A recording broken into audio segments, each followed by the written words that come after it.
हापुड़ के पुलिस अधीक्षक कुंवर ज्ञानेजय सिंह के निर्देशानुसार अपराध और अपराधियों पर अंकुश लगाए जाने के संबंध में जनपदीय पुलिस लगातार अभियान चलाए हुए है। इसी अभियान के क्रम में धौलाना थाना क्षेत्र के ग्राम उद्यरामपुर के बम्बे में 3 दिन पूर्व मिली अज्ञात महिला के शव के रहस्य से पर्दा उठ गया है। पुलिस ने धौलाना थाना पुलिस व जनपदीय स्वाट टीम की संयुक्त कार्यवाही में 2 महिला अभियुक्ताओं समेत 3 लोगों को गिरफ्तार कर लिया है, जबकि एक बाल अपचारी को भी हिरासत में लिया गया है। पुलिस ने अभियुक्तों के कब्जे से घटना में प्रयुक्त मैक्स पिकअप गाड़ी बरामद की है। इस संबंध में पुलिस अधीक्षक कुंवर ज्ञानेजय सिंह ने ब्रज दर्पण न्यूज को जानकारी दी। उत्तर प्रदेश सरकार की अपराध एवं अपराधियों के विरुद्ध जीरो टॉलरेंस की जो नीति थी, उस पर हमारी टीम ने काम करते हुए एक ब्लाइंड मर्डर का खुलासा किया है, जिसमें धौलाना थाना क्षेत्र में उदयरामपुर एक जगह है, वहाँ पे नहर के बम्बे में एक अज्ञात महिला का शव मिला था, जिसमें टीमों ने काम करते हुए इसका खुलासा किया और उसकी पहचान सुशीला वाइफ ऑफ प्रदीप, जो बैजली अतरौली अलीगढ़ की रहने वाली थी, इसके रूप में उसकी पहचान हुई। और बाद में इस पूरे घटना का जब अनावरण हुआ है तो इसमें 2 महिलाओं सहित और एक नाबालिग बच्ची है और एक व्यक्ति विपिन नाम का व्यक्ति है, विपिन पुत्र कालू, जो कि गाड़ी का ड्राइवर था। एक मैक्स गाड़ी थी, उसको चला रहा था। और बबली पत्नी सोमवीर, सुमन पत्नी राकेश यादव और बबली की बेटी एक नाबालिग है।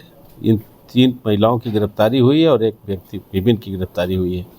पूरे घटनाक्रम का जब खुलासा किया गया तो उसमें बबली ने यह बताया कि बबली का संबंध एक गौरव नाम के व्यक्ति से था। बाद में ये जो मृतका है सुशीला, उस व्यक्ति के संपर्क में आ गई। इस रंजिश के बस बबली ने अपने जो सहेली थी सुमन और अपनी बेटी की सहायता से उसको बरगला करके ले गए और रास्ते में उसकी हत्या करके बम्बे में फेंक दिया। और जिस गाड़ी से ले गए थे उमेश गाड़ी विपिन पुत्र कालू चला रहा था। इस तरह से 3 महिलाओं के एक व्यक्ति की गिरफ्तारी हुई है। पूरे घटना का अनावरण हुआ है। आगे इसी क्रम में थाना हापुड़ देहात पुलिस ने त्वरित कार्रवाई करते हुए ब्लाइंड मर्डर का खुलासा कर दिया है। मामला थाना क्षेत्र के ग्राम ततारपुर के जंगल का है, जहां 3 दिन पहले एक अज्ञात शव बरामद हुआ था। पुलिस ने इस गुत्थी को सुलझाते हुए 4 अभियुक्तों को गिरफ्तार कर लिया है।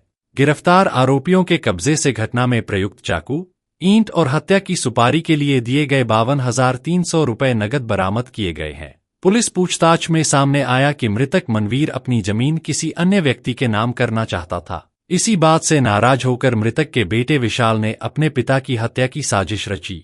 विशाल ने आरोपी गुड्डू को 12 लाख रुपए की सुपारी दी थी, जिसके तहत यह हत्या कराई गई। इस संबंध में पुलिस अधीक्षक कुंवर ज्ञानेजय सिंह ने ब्रज दर्पण न्यूज को जानकारी दी। जीरो टॉलरेंस की जो नीति थी, उसमें अभी एक खुलासा हम लोगों ने एक अज्ञात मर्डर का किया। ये दूसरा अज्ञात मर्डर है जिसका खुलासा हम लोगों की टीम ने किया है आज। मनवीर पुत्र श्रीराम, जो तातारपुर के रहने वाले थे, इनकी हत्या हो गई थी दिनांक 27/8/25 को।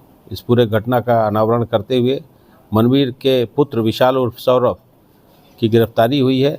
और विशाल उर्फ सौरभ से पूछताछ के बाद गुड्डू उर्फ राम गोपाल, जो कि विशाल का दोस्त था, उसी के गाँव का था, और गुड्डू के जो दोस्त थे बाबू उर्फ विक्रांत, गगन पुत्र पप्पू, जो कि एक तातारपुर का रहने वाला था, गगन जो है मुरादपुर का रहने वाला है, ये दोनों की गिरफ्तारी हुई। इस प्रकार इस पूरे घटनाक्रम का अनावरण करते हुए हम लोगों ने मृतक के बेटे विशाल उर्फ सौरभ की गिरफ्तारी की है। और उसके बातचीत के दौरान गुड्डू उर्फ गोपाल, बाबू उर्फ विक्रांत, गगन पुत्र प्रेम सुंदर, इन तीनों की गिरफ्तारी हुई है। घटनाक्रम के अनावरण में पूछताछ पे विक्रांत ने बताया कि हमारे पिता मनवीर जो है अपनी ज़मीन एक जहाँ पे वैद्य के यहाँ रहते थे, उनके बेटे के नाम करना चाहते थे, और साथ ही साथ उनके चरित्र पर भी उन्होंने आरोप लगाया है उसने। इसके नाते उसने अपने पिता को ज़मीन न बेचने देने के लिए उसने इस तरह की घटना का कुचक्कर रचा और अपने मित्र गुड्डू और राम गोपाल को उसने फिर सुपारी दी। सुपारी के रूप में 1.5 लाख रुपए उसने एडवांस दे दिए थे। इसके बाद गुड्डू ने बाबू और विक्रांत, गगन और पप्पू को उसने हायर किया। इन दोनों लोगों ने मिल करके उसका ईंट से कुचल करके और चाकू से उस पर वार करके उसकी हत्या की मनवीर की। इसमें घटना में प्रयुक्त ईंट और चाकू बरामद हुआ है। साथ ही साथ ये जो फिरौती के लिए इन्होंने मर्डर के लिए जो पैसा लिया था, एडवांस पैसा लिया था, उसमें से 52,300 रुपये भी बरामद किया हम लोगों ने।